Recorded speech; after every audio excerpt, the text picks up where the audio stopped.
বর্ষাকালে সার এবং ছত্রাকনাশক দিতে হয় না। আপনি বর্ষা হইতেছে, আপনি সার দিলেন গোড়ায়, সব মানে বেডের একদম সব মারা যাবে আস্তে আস্তে। মরবে কিন্তু একসাথে না, আস্তে আস্তে শিকড় পয়সা পয়সা মারা যাবে মানে ওই সারের ওই সারের reaction কারণে। আর ছত্রাকনাশক হইলো বর্ষার পানিতে ওইটা রিয়াক্ট করে। বর্ষাকালে দিতে পারবেন, 3 দিন 4 দিন বৃষ্টি হয়েছে, হওয়ার পরে কড়া রোদ উঠছে, দুপুর বেলা দেখলেন যে রোদ আছে, মাইরে দেন ছত্রাকনাশক, ওইটা কার্যকর। কিন্তু এরকম মেঘলা মেঘলা ভাব আছে, বৃষ্টি হয়েছে মেঘলা ভাব, আপনি দিচ্ছেন ছত্রাকনাশক, রাত্রে আবার বৃষ্টি হয়েছে, আপনার গাছের ক্ষতি হবে। স্যার একটাও নাই, সব ধ্বংস হয়ে প্রথম হইলো ডাইব্যাক, আমরা আমাদের বাসায় বলি ডাইব্যাক, আগামরা রোগ। দেখবেন যে আপনার বাড়িতে একটা মালটা গাছ লাগাইছেন, মালটা হইতেছে, আবার আগার ডালগুলো শুকাই শুকাই আসতেছে, হয় না? পেয়ারা গাছ আগার ডাল শুকাই আসতেছে, কালো হয়ে যাবে। কালো হয়ে যায়। আম গাছ অনেক সময় দেখবেন যে ডাল মুইরা মুইরা গেছে, শুকাই গেছে। এবং লেবু জাতীয় গাছে হয়েছে। হ্যাঁ, লিচু গাছ হয়, লেবু জাতীয় গাছে বেশি হয়।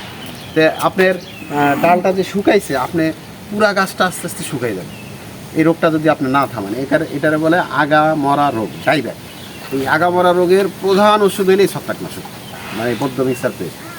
ধরেন শুকাইতে শুকাইতে এই পর্যন্ত আসছে, এই পর্যন্ত শুকাই গেছে, আপনি একটু কাঁচা জায়গা দিয়ে একটু অ্যাঙ্গেলে কাইটা দিবেন, কাঁচা জায়গা কাইটা আপনি ওই কাঁচা জায়গাটা একটু পেস্ট দিয়ে দেন, প্রত্যেকটা ডালে পেস্ট লাগাই দেবেন কাইটা কাইটা।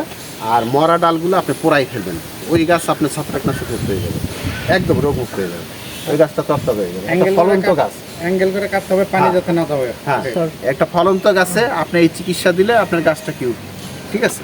কয় টাকা খরচ? স্যার এখানে তো মনে হয় 5-10 টাকা খরচ হয়েছে। এরকম, কিন্তু আপনার গাছটা সেভ হয়ে যাবে একদম কম খরচে, ঠিক আছে?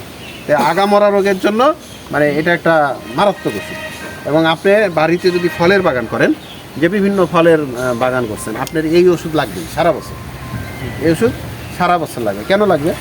ধরেন আমি বলছি, আপনি একটা আম গাছ লাগাইছেন, 10টা আম গাছ লাগাইছেন, আম গাছগুলো গ্রাফটিংয়ের, জোড়া কলমের।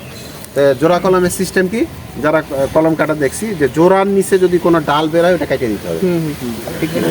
তো জোড়ার নিচে ডালটা যদি কাটেন, কাটার পরে ওখানে একটু পেস্ট লাগাই দিলেন, তাহলে আর ওখানে ডাল হবে না। ঠিক ওই রকমের যে ওই আম গাছে আমার পরামর্শ আছে যে 4 থেকে 5 ফুট গাছটা সোজা করে উঠাবো, হ্যাঁ, কোনো ডাল রাখবো না, কিন্তু নিচে 3টা ডাল আছে, 3টা ডাল আছে। এই ডাল 3টা আমার পর্যায়ক্রমে কাটতে হবে। পর্যায়ক্রমে বলতে এই এই এই মাসে একটা কাটলাম, 6 মাস পরে বাম পাশের একটা কাটলাম, তার 6 মাস পরে তার উপরেরটা কাটলাম, হ্যাঁ, এরকম 6 মাস গ্যাপ দিয়ে দিয়ে আমি 3টা ডাল কাটলাম। তাহলে আমার ডাল কাটার উদ্দেশ্য কি, যে আম গাছের গোড়ারা 4 থেকে 5 ফুট যেন সোজা থাকে এবং কোনো ডালপালা না থাকে। সুবিধা কি? সুবিধা হইলো উপরের ডালগুলা হরিজন্টালি ছড়াবে, এরকম মাটির লেভেলে ছড়াই যাবে, আর উপর থেকে ফুটবলের মতো লাগবে, গোল ছাতার মতো হবে আর কি। ছাতার মতো হবে। যখন একটা আম গাছ, একটা লিচু গাছ ছাতার মতো হয়, ওই গাছে 100% ফলন আসে। মানে ওই গাছের ক্যাপাসিটি অনুযায়ী যে পরিমাণ ফল আসার কথা, ওই পরিমাণ ফলই আসবে। আপনি ধরে রাখতে পারবেন কিনা আপনার পরিচর্যার উপরে ধরে রাখবেন, ঠিক আছে? কিন্তু ফল আসবে ওই গাছের মানে ন্যাচারাল কারণেই ফল আসবে। এখন আপনি কোনো যত্ন নেন নাই, নিচে থেকে ডাল আছে উপর পর্যন্ত, গোড়াটা এরকম চিকন রয়েছে, যখনই 4 থেকে 5 ফুট রাখবেন, নিচের ডালগুলো ছাঁটাই করে দেবেন, গোড়াটা এরকম মোটা হয়ে যাবে। গোড়াটা খালি মোটা হইতেই থাকবে, গোড়া যত মোটা হবে উপরে তত শক্তিশালী হবে, ঠিক আছে? তাহলে এই যে 1.5 বছরে 3টা ডাল কাটলেন, কিংবা 1 বছরে 3টা ডাল কাটলেন, ডাল কাটার পর কি এই ওষুধ দিতে হবে না? এবং প্রত্যেকটা গাছের ক্ষেত্রে ফল বাগান করলেই এই ওষুধ লাগবে।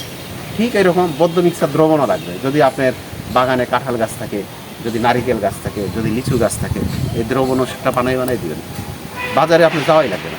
নারকেল গাছে গোটায় দিতে হবে এগুলো। হ্যাঁ, একদম।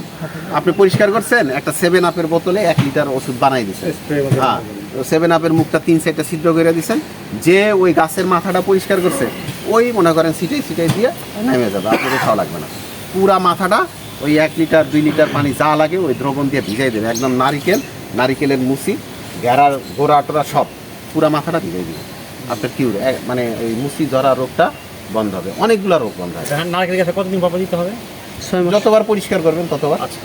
আমরা 6 মাস পর করি না, প্রত্যেকবার পরিষ্কার করে ওষুধটা দিয়ে দিই। স্যার আরেকটা কোশ্চেন, আমার বাসায় প্রায় 10-12টা স্ট্রবেরি গাছ ছিল, আমি রেগুলারই এই যে ছত্রাকনাশক কেনাটা ইউজ করি, কিন্তু এই গাদলার সময় এখন থেকে পাতা মনে পুড়ে গেছে, গাছ পছন্দ হয়ে গেছে।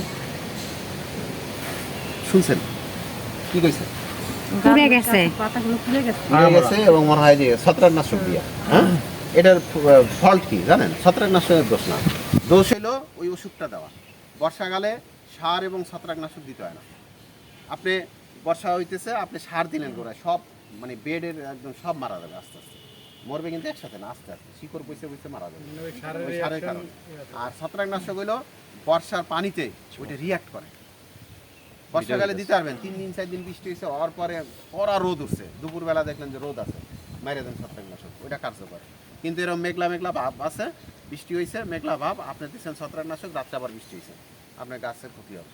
তো একটাও নাই, সব ধ্বংস হয়ে গেছে। হ্যাঁ, এই যে দেওয়ার এটা পদ্ধতি এটা অভিজ্ঞতা দরকার আছে তো। হ্যাঁ আপনি যখন কাজ করবেন তখন দেখবেন যে কিছু কিছু বিষয় আপনি আমার চেয়ে ভালো করছেন, ঠিক কি না? কাজের মধ্যে এগুলা হয়ে যায়।